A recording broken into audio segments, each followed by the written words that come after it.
Hello and welcome to Thought for July the 1st.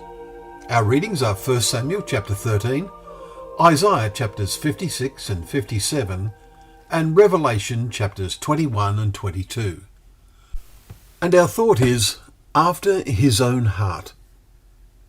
Samuel said to Saul, "You have done foolishly. Your kingdom shall not continue. The Lord has sought out a man after his own heart." 1 Samuel 13, verses 13 and 14.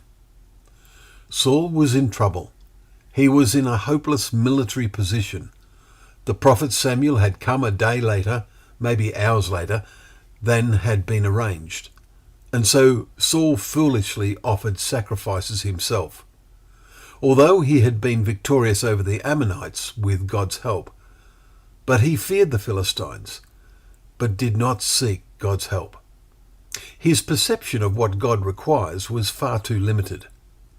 But what intrigues us is the reference to God having a heart. Can we grasp the concept of this? In the last verse of the previous chapter, we read Samuel's farewell message to the people.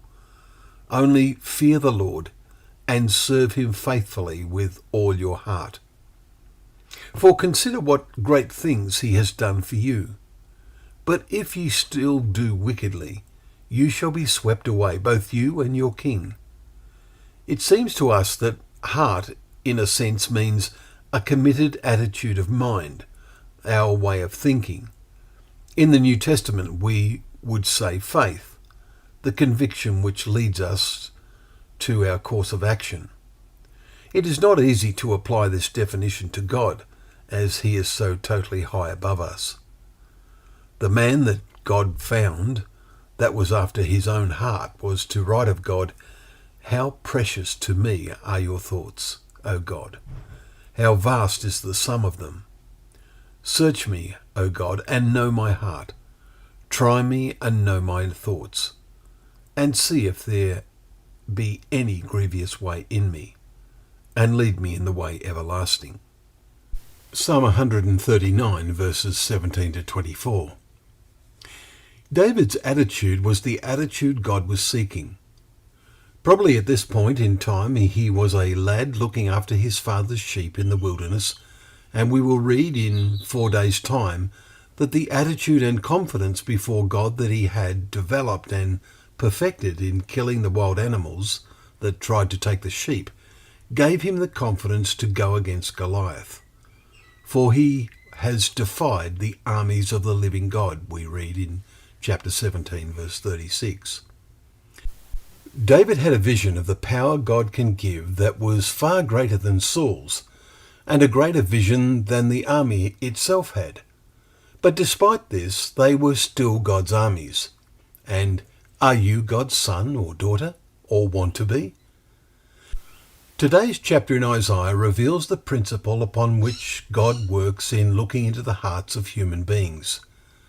"Thus says the one who is high and lifted up, who inhabits eternity, whose name is holy." And then come the wonderful words, "I dwell in the high and holy place, and also with him who is of a contrite and lowly spirit, to revive the spirit of the lowly." Chapter 57, verses 15 and 16. David experienced this most particularly after his sin with Bathsheba. He was grief-stricken that he might lose his contact with God.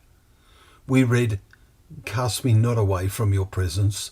Restore to me the joy of your salvation." Psalm 51, verses 11 and 12.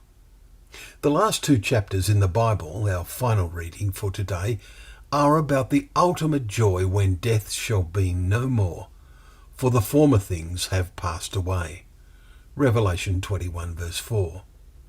Only those whose hearts are after his own heart will be alive, those who are written in the Lamb's Book of Life. Well, thank you once again for joining us for Thought for the Day, where together we can open up the pages of God's Word, knowing that Word to be a lamp to our feet and a light to our path.